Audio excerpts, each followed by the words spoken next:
Good evening, my name is Garrett, and welcome to The Last Call. Tonight's versus is Jack Daniel's Bonded coming in at a 50% ABV, no age statement, versus Jack Daniel's Triple Mash coming in at a 50% ABV, no age statement. So before we get into the actual AB comparison, let's talk about Bonded. Real quick is that the whiskey itself is 50% ABV. It has to be at least 4 years old, and while both of these are not age statements, we know they're at least 4 years old. Has to be created under the same master distiller. The grain itself has to be harvested in the same season. And finally, it's got to be all stored in a government bonded warehouse. Again, it's kind of like a seal of quality that they put on bottles. We don't see a lot of them, but there are a handful of them out there. Both of these coming brand new from Jack Daniel's themselves. While not necessarily a huge AB comparison, if you're new to whiskeys, you might be curious why one might be a little more expensive than the other. So we're going to be trying them both and kind of do an AB comparison and give you that kind of a rundown for it. Now, I've done individual reviews over each of these, and they'll be linked up above and down below, so you can enjoy those if you're more curious on that. And also one thing to note is both of these bottles are 700 milliliters. Here in the United States, we're not used to seeing 700s. We're used to seeing 750s.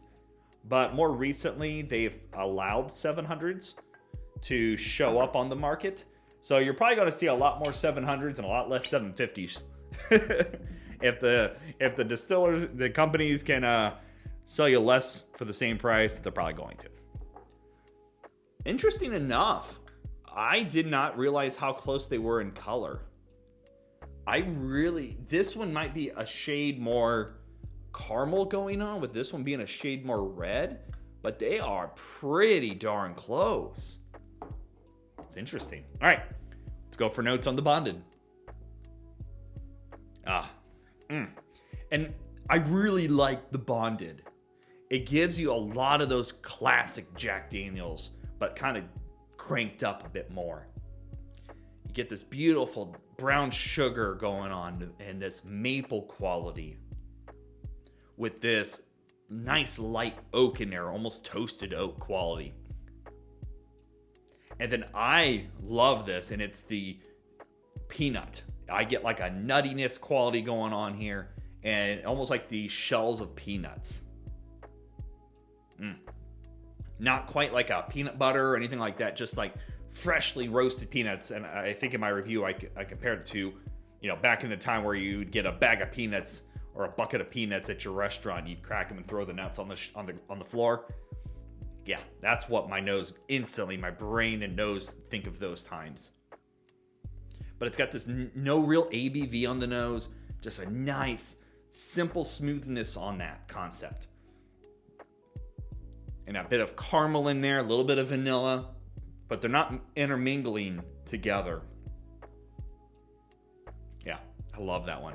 All right, let's go for the triple mash. And real quick, the triple mash is actually a blend of a single malt, a rye, and a Tennessee whiskey. So really, really cool concept. We don't see a lot of single malts here in the United States. They're out there, but they kind of lean in more of the craft area. Let's go for notes. And here, the ABV does show up a little bit more. It's got a little more spike to it. But you get a fruitier quality to this one. More like a berry, more like a blackberry, raspberry concept going on there. And that usually comes from the single malt. It tends to be a little sweeter and a little fruitier on the nose. You also get a bit of that spice quality from the rye. But it's not like herbal or medicinal per se, just a nice, beautiful spice. And you still get a bit of the brown sugar sweetness going on, a bit of that maple quality from the Tennessee. Surprisingly, they all don't, and it's weird because they don't feel like a cohesive blend, but I can pick out each section in its own rights. And not that there's a problem with that, it's just very interesting on how the stripes of each of the triple mash parts is showing up to me. Really curious. But it does have a few interconnectors here. Usually it's the caramel or that bit of brown sugar sweetness is kind of just connecting everybody together. Okay. Let's go for taste on the Bonded.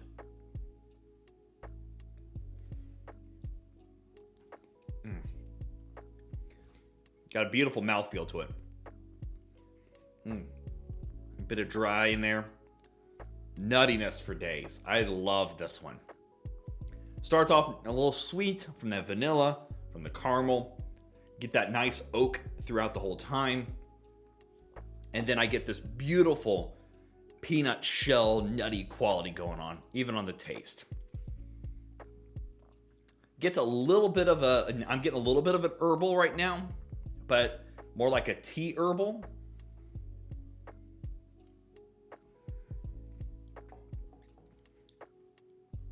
But even right from the get-go, I'm getting a bit of that nuttiness quality in there.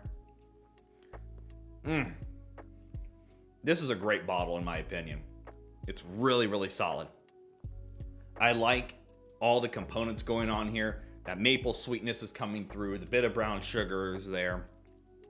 And again, right now, for some reason, maybe because of the triple mash, I more recently did that one compared to this review, I'm getting a bit of that tea note going on. Kind of an herbal tea quality.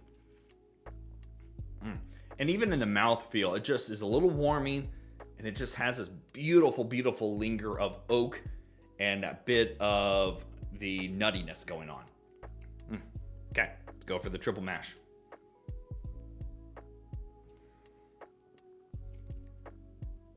And here, the ABV does spike up a bit more for me. Even coming off the heels of that, I feel like this one has a more warmth to it. It's a little more punchier. You do get a bit of that berry note coming through as well, a little bit of fruit sweetness. But this one 100% has that herbal black tea, like really steeped tea quality to it. Get a bit of that brown sugar in there, you get a little bit of that oak in there, you get a little bit of the maple in there. But it's a much sweeter experience, leaning into the fruit sweetness compared to the bonded.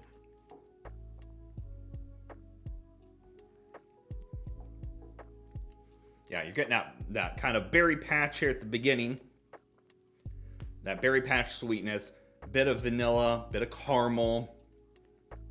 And then it kicks gears into this bit of spice mixed in there with that oak and the maple quality going on there. It's different. It's a whole different ride sitting next to each other. And when I did the individual review for the triple mash, I'm going to say the same thing here. It's not going to be for the everyday Jack Daniel's drinker. Go into it with an open mind, you're going to have a fun ride. But it is 100% different than a standard Jack Daniel's, which I'll probably do a comparison with that one as well for funsies. So, with that all in mind, let's talk about market price. Because we all know market price, it's always going to vary. MSRP on this one, I believe, is $32. And this one's is about $34. I'm already seeing this one marked up. I paid $34 and I paid $38. So, it kind of comes down to, I'm already seeing online, this one's going upwards in the 40s, 50s, 60s. I'm seeing this one go as high as like 50s and 60s. Don't overpay for either bottle. And here's why. These are part of their core lineup as of right now, here in 2022. They're going to stay at this price. I'm already finding this on shelves in grocery stores. Big box locations are having these already. Don't overpay for them. Don't order them online because you don't think, unless you're positive you're not going to get them. I still wouldn't overpay for either bottle. I would pay up to, being at 32, I'd probably pay 38 to 40 for this one because I think the bonded is really damn good stuff. This one I wouldn't pay over 40. I picked it up at 38, and I think that's where it needs to be for my top dollar. Would I pick it up for 40? Sure. But this one I wouldn't have much of a hesitation on. This one I would. So when it comes down to the two bottles, I'm more leaning towards the bonded. I think it's got a beautiful classic flavor profile to it.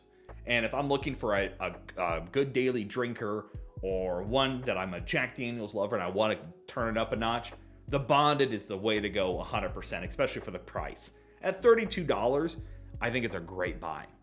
The triple mash is, again, not going to be for your everyday Jack Daniel's drinker. It's sweeter. It's got that rye quality. So in my mind, I'm going, a good portion of people won't like the single malt. I'd say a smaller portion of people don't like rye. So then I'm left with that small portion of Tennessee whiskey drinkers. And who is this for? It's going to be for the person that's willing to take a risk. The person that wants to try something different but stay in the Jack Daniel's wheelhouse. It's a fun ride. It's completely different than the other Jack Daniels that are on the shelves right now. I think it's a fun one. I wouldn't overpay $40 for it. And again, I'd pay up to $40 for this one without a blink. I think it's a really good bottle. So that kind of boils it down. There you have it. I'm going to give it to the Bonded Jack Daniels. So if you have any questions about either bottle, please let me know down in the comment section below. I will do my best to answer it. And if you like these verses and you want to see some other comparisons, let me know some comparisons to do down below. I will pull them off the shelf and see what we can do. And as always, may your last drink of the night be the best one.